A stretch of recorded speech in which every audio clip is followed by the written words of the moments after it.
और ख़ुद भी जिस वक्त कैमरे के सामने मौजूद हैं आप लोगों के, वो ख़ुद भी रिटायर्ड आर्मी से हैं। तो ये बहुत दिलचस्प होने वाला है। एक युवा है, एक यंग है, और धरातल पर जो मेन स्ट्रीम मीडिया दिखाती है उससे कितना अलग है वो हम आप तक पहुंचाने की कोशिश कर रहे हैं। तो बहुत बहुत स्वागत है सर आपका।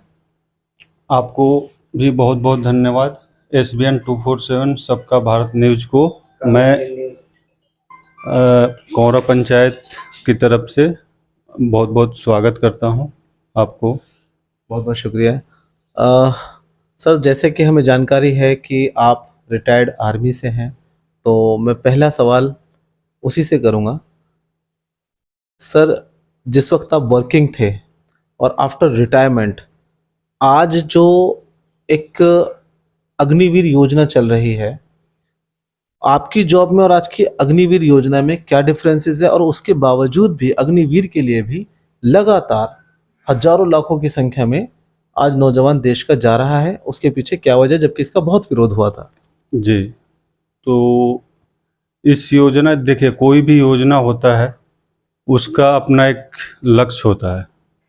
गवर्नमेंट ने अग्निवीर योजना लाया है, उसका भी हम सबको बढ़ चढ़ कर हिस्सा लेना चाहिए, सपोर्ट करना चाहिए उस चीज़ का कि कुछ सोचकर ही इस योजना को सरकार ने लाया है ताकि ज़्यादा से ज़्यादा युवाओं को मौका मिले इस योजना में, और एक ट्रेंड सोल्जर बनने का भी मौका मिले। हाँ, शॉर्ट टाइम में एक देश का हर ज़्यादा से ज़्यादा युवा को मौका मिले ताकि समय आने पर वो अपने देश का हिफाजत करने के लिए हर आदमी, जिस तरह इजराइल का आज एक वार चल रहा है, वहां पर हर एक प्रत्येक नागरिक भी जो है कहीं ना कहीं जी एक सोल्जर के रूप में काम। हाँ, यूक्रेन युद्ध हुआ है, अभी इजराइल का भी चल रहा है। तो देखिए इजराइल में है ऑलरेडी ये योजना, मतलब अच्छे अच्छे कंट्रियों में पहले से ही है, तो जिससे वो लोग इजराइल में, देखिए जेंट्स हो लेडीज हो, हर युवा एक फाइटर है वहाँ पे।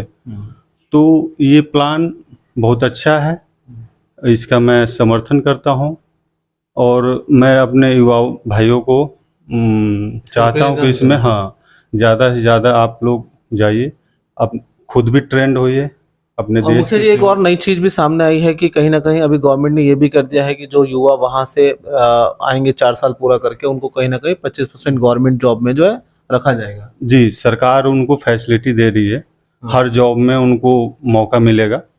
हाँ, चाहे अर्धसैनिक बल हो, चाहे स्टेट गवर्नमेंट भी उनको दे रही है।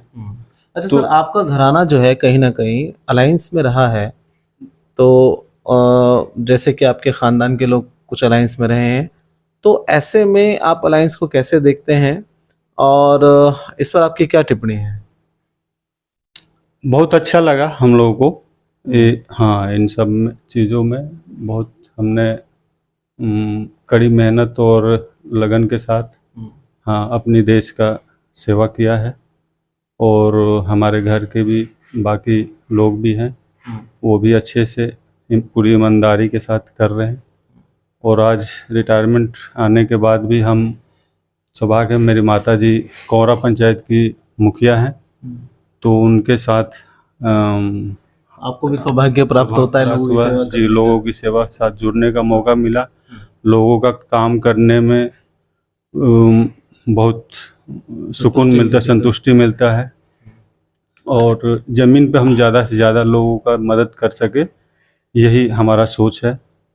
देखिए, आपको इंटरव्यू के तरीके से ही पता चल रहा होगा, बोलचाल के लहजे से ही पता चल रहा होगा कि कोई लच्छेदार भाषण नहीं है, कोई इस तरह की कोई वो नहीं, बड़े शांत स्वभाव से तमाम रॉयल्टी का कहीं ना कहीं जो है वो अनुमान लगता है।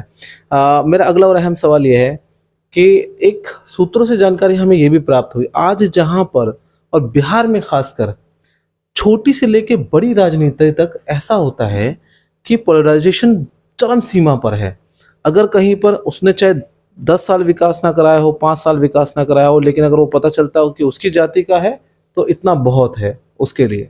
लेकिन आपके नज़दीक, आपके जो है प्रखंड में और आपके जो है पंचायत में जो है तमाम जातियां, तमाम लोग, तमाम धर्म के लोग, लेकिन मैं आपको एक रास्ता दिखा रहा हूँ, ये खुद मुखिया जी के घर का रास्ता है जो कच्चा है, और अब आपको दूसरे रास्ते में कहूँगा PCR से ज़रा चलाएं, ये उन तमाम लोगों के रास्ते हैं जो मुखिया जी ने बनवाए हैं।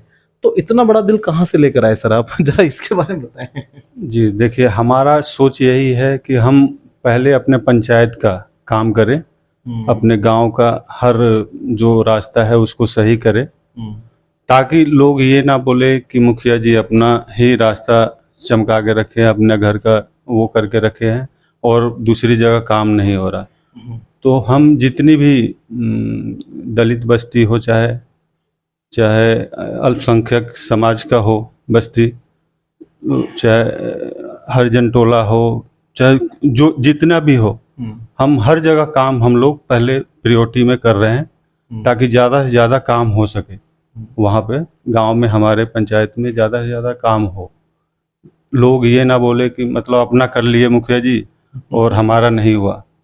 तो लोग ये भी देखते हैं कि नहीं, मुखिया जी हमारा पहले प्रायोरिटी कर दिए हैं, बाद में अपना। मुखिया जी कितने समय से जो है आपके पास जो है ये जिम्मेदारी है, कितने सालों से आपके परिवार के पास ये जिम्मेदारी? अभी तो पिछले 4 साल से हम लोग के पास है ये जिम्मेवारी। एक बार हमने सुना जब सीट ऐसी हो गई थी, शायद रिजर्व हो गई थी सीट। जी, रिजर्वेशन में पिछले 10 साल से रिजर्व सीट था हमारा पंचायत में, और हमारे पिछली बार पास के टोला पे ही मुखिया जी थे जी। तो यदि अगर मैं समझता हूँ कि 15 साल से मतलब दूसरी जगह जी। देखिए, हम आपको बता दें कि जिस प्रकार से हम आपको सत्यता दिखा रहे हैं ग्राउंड पर आकर, यदि अगर ये सीट रिजर्व ना हो तो शायद हो सकता है कि यहाँ के वोटर्स का हमेशा से एक प्रभाव और एक जो जिम्मेदारी है उसको समझते हुए विश्वास इसी परिवार पर बना रहे। ये एक बड़ी बात है, और उसकी वजह भी हम आपको दिखा रहे हैं कि चाहे वो दलित टोला हो, चाहे वो मुस्लिम बस्ती हो, या फिर वो किसी भी समाज की हो, प्रायोरिटी रहती है, जैसे कि मैंने आपको बताया।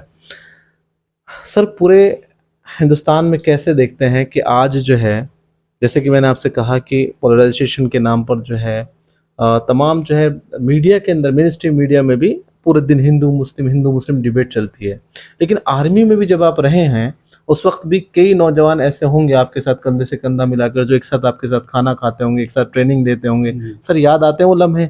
मुस्लिम भी होंगे और दूसरे लोग भी होंगे, क्या कहना चाहेंगे सर, क्या संदेश? जी देखिए, आर्मी में तो हम सब भाई एक साथ बैठ के एक साथ हम लोग खाना खाते हैं, चाहे वो किसी जाति मजहब से हो। हाँ, आर्मी में ये मायने नहीं रखता कि आप किस जात से हो, किस मजहब से हो, एक साथ मिल बांट के हम रहते हैं, वहाँ पे मिलजुल कर रहते हैं।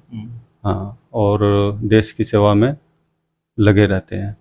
वैसा ही हमारा सोच अपने पंचायत में भी है।